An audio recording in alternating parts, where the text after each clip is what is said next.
નમસ્કાર વિદ્યાર્થી મિત્રો, જય હિન્દ. મજામાં? ઓકે. આપણે પ્રથમ આની પહેલાંના લેક્ચરમાં આપણે ચેપ્ટર 2ના 3 વિડીયો જોયા. આપણે ધોરણ 11ની અંદર ચેપ્ટર 2 માપન અને એકમ પદ્ધતિ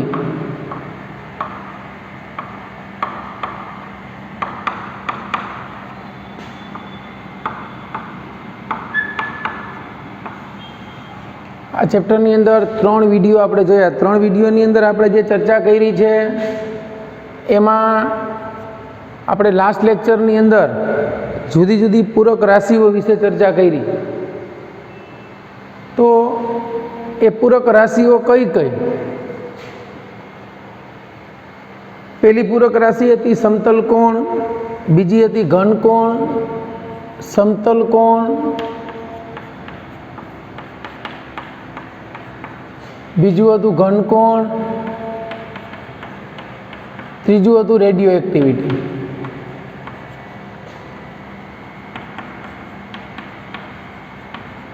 બરાબર છે?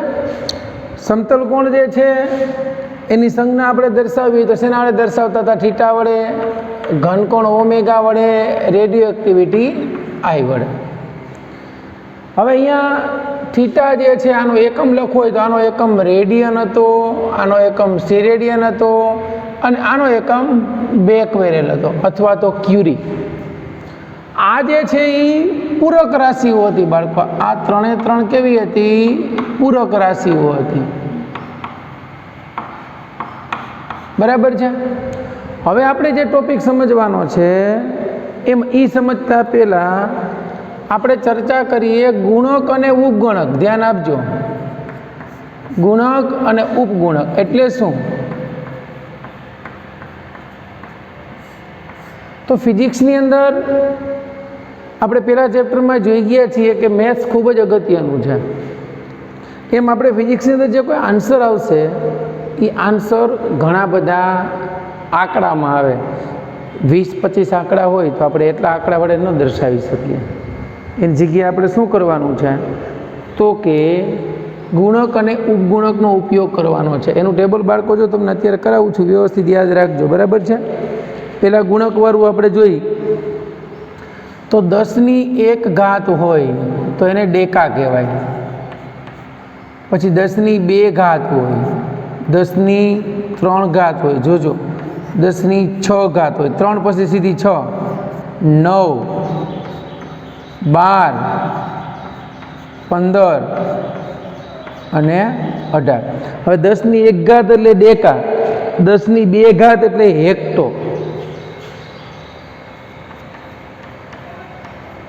10ની 3 ઘાત એટલે કિલો, 10ની 6 ઘાત એટલે મેગા, 10ની 9 ઘાત એટલે ગીગા, 10ની 12 ઘાત એટલે ટેરા, 10ની 15 ઘાત એટલે પેટા અને 10ની 18 ઘાત એટલે એક્ઝા. આ ત્રણેય બધાની સંજ્ઞા છે. જો આ ડેકાને ડીએ કહેવાય, હેક્ટોને એ જ કહેવાય, કિલોને કે કહેવાય, મેગાને કેપિટલ એમ, ગીગાને કેપિટલ જી, ટેરાને ટી, પેટાને પી અને એક્ઝાને ઈ. આટલું ક્લિયર થયું? તો આ જે ચર્ચા કરી આપણે ગુણકોની કરી છે ની, આ જ રીતે સેમ વસ્તુ ઉપગુણકમાં આવશે બાળકો. ઉપગુણકની અંદર ઘાત શરૂ થાય 10ની -1, 10ની -2, 10ની -3, 10ની 6, -10ની -9, 10ની -12, 10ની -15 અને 10ની -18. હવે જે મામા હતું એ માનાય નામ છે. તો આ જે છે 10ની -1, 10ની -2, 10ની -3. બરાબર? અહીંયા 10ની 1ને આપણે શું કહેતા હતા? ડેકા કહેતા હતા. બરાબર છે? તો અહીંયા 10ની -1ને ડેસી કહેશું, ડેસી.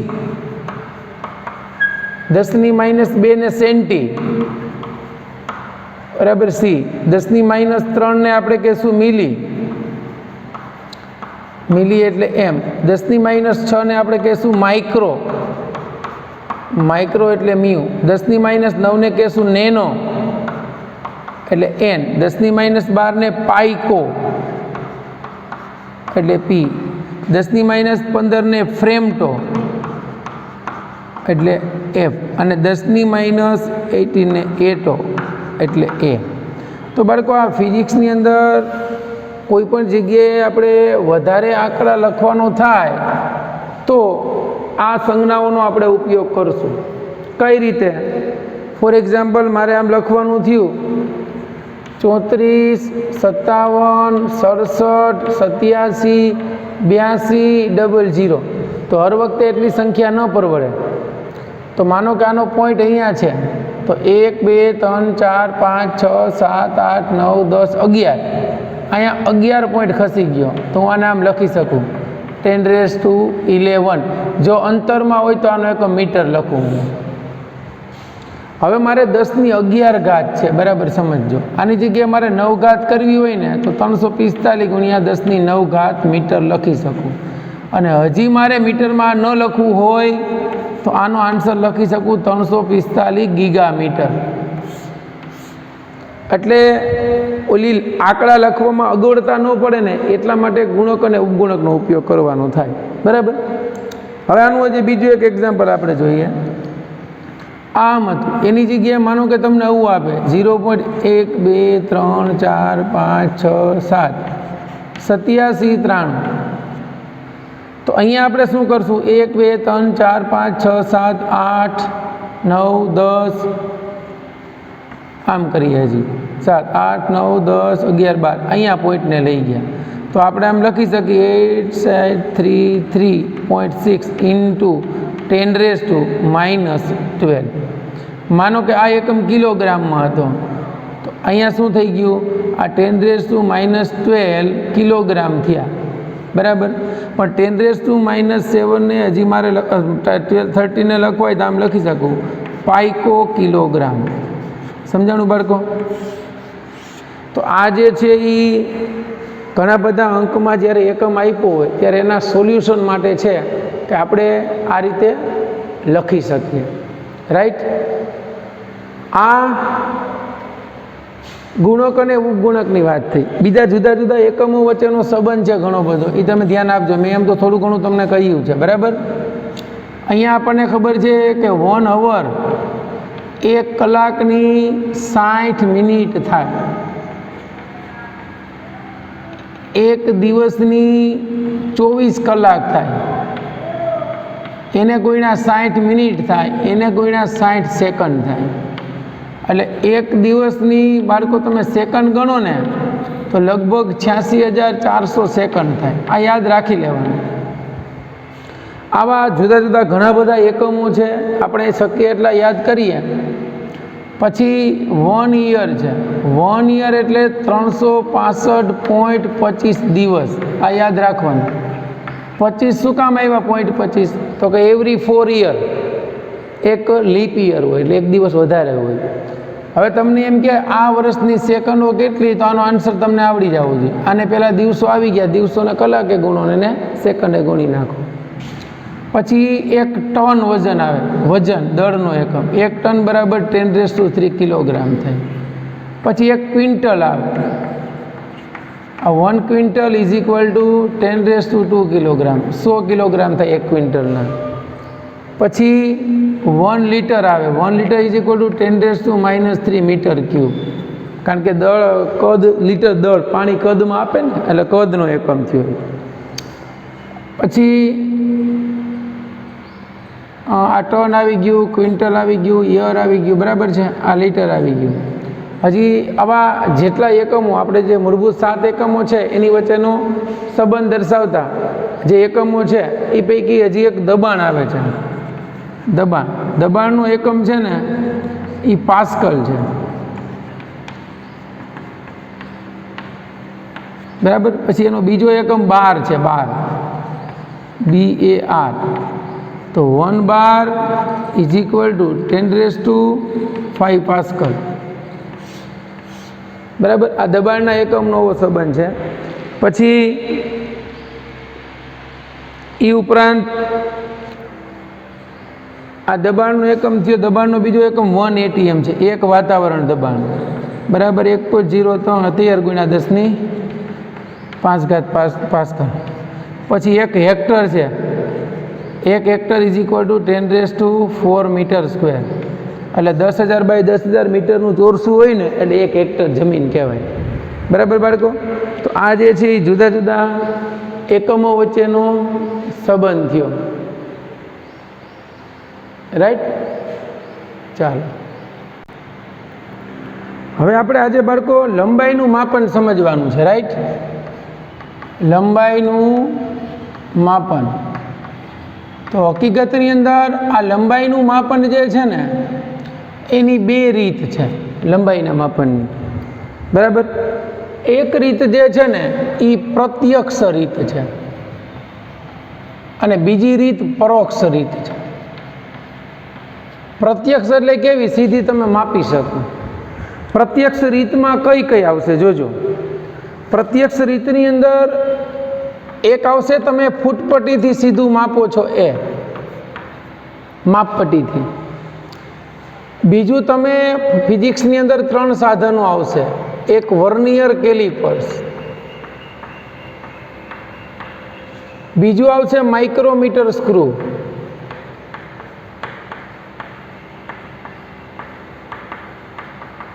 અથવા તો આને સ્ક્રૂ ગેજ કહેવાય. પછી આવશે સ્ફેરોમીટર. આની મદદથી જે માપન કરો છો એ સીધું તમારું પ્રત્યક્ષ માપન થયું. પરોક્ષ માપનની રીતની અંદર કઈ કઈ રીતો આવશે? તો કે પરોક્ષ માપન એટલે આપણે જે radar RADR radio detection and ranging રડારથી માપીએ છીએ. પછી સૂર્ય અને પૃથ્વી વચ્ચેનું અંતર એ માપવાની જે રીત છે. ગ્રહો વચ્ચેનું અંતર, આ જે છે એ પરોક્ષ રીત છે. બરાબર છે? તો અહીંયા આપણે જોવા જઈએ તો ફૂટપટ્ટી જે છે એ 0.1 સુધી માપી શકે મિનિમમ 0.1 સેન્ટીમીટર. 0.1 સેન્ટીમીટરના મીટર કરો એટલે 10⁻³ મીટર સુધીનું માપ તમે ફૂટપટ્ટીથી માપી શકો બાળકો. જે સાધનથી, યાદ રાખજો અહીંયા બરાબર આ લાઈન, જે સાધનથી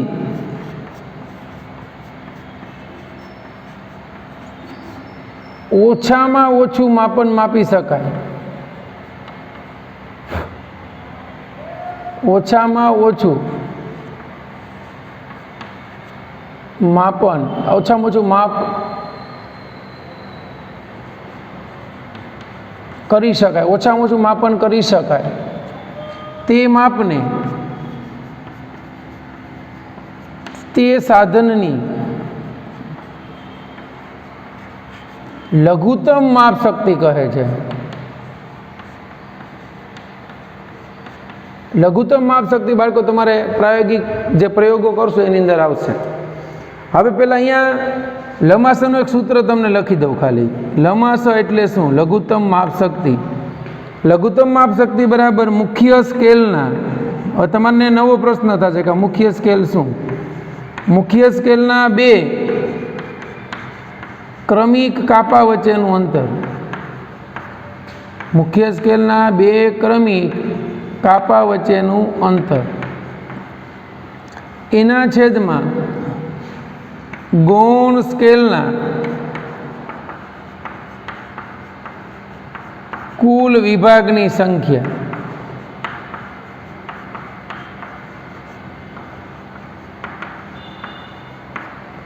હવે આ જે સાધનો છે ને વર્નિયર કેલિપર્સ, માઇક્રોમીટર સ્ક્રૂ અથવા સ્ક્રૂ ગેજ કે સ્ફેરોમીટર, એ દરેક સાધનોમાં 2 માપ હોય.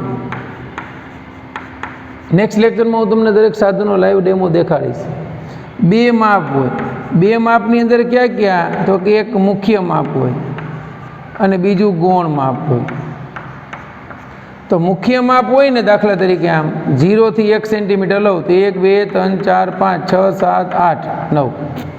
અહીંયા તમારે આ જે ગણવાના, મારી આંગળી છે ને એને કાપા ગણવાના, એટલે 1 2 3 4 એની અંદરનો જે ખાંચ પડે ને વિભાગ ગણવાનો. એટલે એક લીટીમાં એ યાદ રાખવાનું હંમેશા કે કાપા કરતા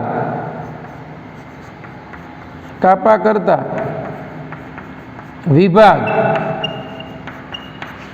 કાપા કરતા વિભાગ હંમેશા એક જેટલો ઓછો હોય.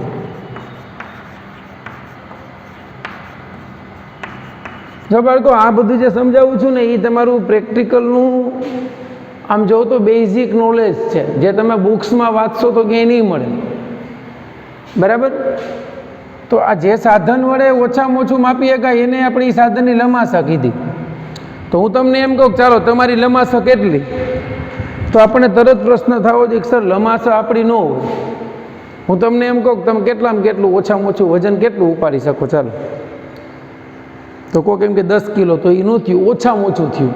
ઓછામાં ઓછુંનું માપ જ ન ગમે એટલું ઉપાડી શકીએ. એટલે આપણી લંબાઈ નક્કી ન થાય. લંબાઈ એટલે એની લઘુત્તમ મર્યાદા થઈ ગઈ કે ઓછામાં ઓછું કેટલું માપી શકે એને એની લંબાઈ કહેવાય. બરાબર? તો એ હંમેશા લંબાઈ સાધનની હોય. કાપા કરતા વિભાગ હંમેશા એક જેટલો ઓછો હોય. એટલે અહીંયા તમે જો તો 1 2 3 4 5 6 7 8 9 10 11. અહીંયા તમે કાપાની સંખ્યા ગણો તો 11 છે. આ સ્કેલના વિભાગ 10 છે. એટલે કોઈ પણની અંદર 2 માપ હોય, એક મુખ્ય માપ હોય, એક ગૌણ માપ હોય. ગૌણ માપ છે એ મુખ્ય માપને વિભાજિત કરે છે, યાદ રાખજો. ગૌણ માપ એ મુખ્ય માપને વિભાજિત કરે છે, એટલે ભાગ પાડે છે. મુખ્ય માપને વિભાજિત કરે છે. ગૌણ માપમાં જો 10 વિભાગ હોય ને, 10 વિભાગ, તો એ પેલા 1ના 10 ભાગ કરે. 50 વિભાગ હોય તો એ એક આ ભાગ હતો ને મુખ્ય સ્કેલનો, એના 50 ભાગ કરે છે. અને જો 100 વિભાગ હોય તો એ મુખ્ય સ્કેલના 1 ભાગના 100 ભાગ કરીને દેખાડે છે. એટલું યાદ રાખજો. બરાબર? હવે અહીંયા તમે જુઓ બાળકો, તો આપણી પાસે ફૂટપટ્ટી હતી, તો હવે ફૂટપટ્ટીની લઘુત્તમ માપ શક્તિ હું ગણું તો ફૂટપટ્ટીની લંબાઈ કેટલી થશે? ચાલો, તો આના ઉપરથી હું કહી શકું કે માપપટ્ટીની લઘુત્તમ માપ શક્તિ, માપપટ્ટીની લંબાઈ બરાબર 0.1 સેન્ટીમીટર. 0.1 સેન્ટીમીટર એટલે 10⁻³ મીટર થયું. પછી આવે વર્નિયર કેલિપર્સ. તો વર્નિયર કેલિપર્સની લઘુત્તમ માપ શક્તિ કેટલી થાય? તો વર્નિયર કેલિપર્સની લંબાઈ બરાબર 0.01 સેન્ટીમીટર હોય. એ આનો 10મો ભાગ માપી શકે. તો 0.01 સેન્ટીમીટર એટલે 10⁻⁴ મીટર થાય. પછી ચાલો માઇક્રોમીટર સ્ક્રૂ લઈએ. તો માઇક્રોમીટર સ્ક્રૂની લઘુત્તમ માપ શક્તિ કેટલી થાય? તો માઇક્રોમીટર સ્ક્રૂની લંબાઈ બરાબર 0.001 સેન્ટીમીટર, એટલે એ થશે 10⁻⁵ સેન્ટીમીટર. આ ધ્યાન રાખજો. પછી માઇક્રોમીટર અથવા તો એને સ્ક્રૂ ગેજ કહો, આ બે એક થયા. અને સ્ફેરોમીટર એ આના જેવું જ છે, થોડોક ફરક આવે. આ બધાની લઘુત્તમ માપ શક્તિ એક જ છે, એટલી 10⁻⁵ મીટર. બરાબર? તો હવે આપણી પાસે 3 સાધનો જે હતા એની લંબાઈ આપણને ખબર પડી ગઈ. પરંતુ હજી આપણે અણુ પરમાણુની સાઇઝની વાત કરીએ, આની સાઇઝ જે છે એ તો એંગસ્ટ્રોમના ક્રમની હોઈ શકે. એંગસ્ટ્રોમના ક્રમની કે 10⁻⁸ to 10⁻⁹ ના ક્રમની હોય.